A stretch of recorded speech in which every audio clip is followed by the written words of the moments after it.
Mobile ഫോണിൻ്റെ ഉള്ളിൽ നമ്മൾ ഈ ഡിസ്പ്ലേകളൊക്കെ പോന്നു കഴിഞ്ഞാൽ ഒരു കാരണവശാലും സൂപ്പർ കൂൾ യൂസ് ചെയ്യരുത്. ഒരു ടെക്നീഷ്യന് സൂപ്പർ കൂൾ അല്ല യൂസ് ചെയ്യണം. സൂപ്പർ കൂൾ തൊട്ടിച്ചെടുത്താണ് ഇത് സംഭവം എന്നറിയില്ല, കസ്റ്റമറും അറിയില്ല. നമ്മളിത് ഊരാൻ നോക്കിയിട്ട് എത്ര നോക്കിയിട്ട് ഊരാൻ കിട്ടില്ല. ഇത് കണ്ടില്ല, ഇതിൻ്റെ സൈഡിലൊക്കെ കംപ്ലീറ്റ് സൂപ്പർ കൂളാണ്. ഇത് ഊരാനും കിട്ടില്ല, ഭയങ്കര റിസ്ക്കുള്ള പരിപാടിയാണ്. നമ്മൾ മൊബൈൽ ഫോൺ ടെക്നീഷ്യന്മാർ ഒരിക്കലും സൂപ്പർ കൂൾ അല്ല യൂസ് ചെയ്യണത്. അതുപോലെ തന്നെ ഗ്ലാസ് ഒട്ടിങ്ങനെ ഗമ്മാണ്. ഇത് ഹീറ്റ് ചെയ്താൽ റിമൂവ് ആക്കാനും പറ്റും, അതായത് നമുക്ക് എപ്പോഴും റീപ്ലേസ് ചെയ്യാൻ പറ്റും. അപ്പോൾ ഈ കസ്റ്റമറുടെ ശ്രദ്ധക്കാണത്. നമ്മൾ മൊബൈൽ ഫോണിൻ്റെ ഡിസ്പ്ലേകളൊക്കെ ചിലപ്പോൾ ഹീറ്റ് ഓവറായി കഴിഞ്ഞാൽ ചില ഫോണിൻ്റെ കാണാൻ ഡിസ്പ്ലേ അങ്ങനെ പുറത്തേക്ക് പൊന്തിക്കണ, അതുപോലെ തന്നെ അങ്ങനെ കൊയിഞ്ഞു വെക്കണ പോലെയൊക്കെ ആവും. അങ്ങനെ ഉണ്ടെങ്കിൽ ഒരു കാരണവശാലും നിങ്ങൾ ആരും സൂപ്പർ കൂൾ യൂസ് ചെയ്യരുത്. ജസ്റ്റ് അതിൻ്റെ മേലെ എന്ത് ചെയ്യാം, ഒരു റബ്ബർ ബാൻഡ് ഇടുക. ഒരു റബ്ബർ ബാൻഡ് ഇട്ടിട്ട് അടുത്തിൽ ഏതാണോ മൊബൈൽ സർവീസ് സെൻ്ററിൽ അവർ കൊടുത്തു കഴിഞ്ഞാൽ ഒരു ചെറിയ സർവീസ് ചാർജോ, ചിലപ്പോൾ സർവീസ് ചാർജ് ഒന്നും വാങ്ങില്ല, ചിലപ്പോൾ പുറത്തുണ്ടായാലേ കമ്മി ഉണ്ടാവുള്ളൂ.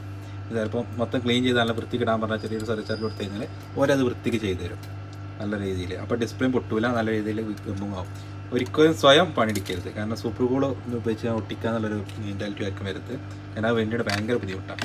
കാരണം ഇപ്പോൾ ഇതിൽ ഡിസ്പ്ലേ മാറണമെങ്കിൽ ഈ ഗമ്മുണ്ടല്ലോ, കാണുന്ന പഴയ ഗമ്മ് ഫുള്ള് ഊരണം. ഇത് ഊരാൻ കിട്ടണമല്ലോ, ഇത് ഫുള്ള് സൂപ്പർ കൂളാണ് കിട്ടുള്ളത്.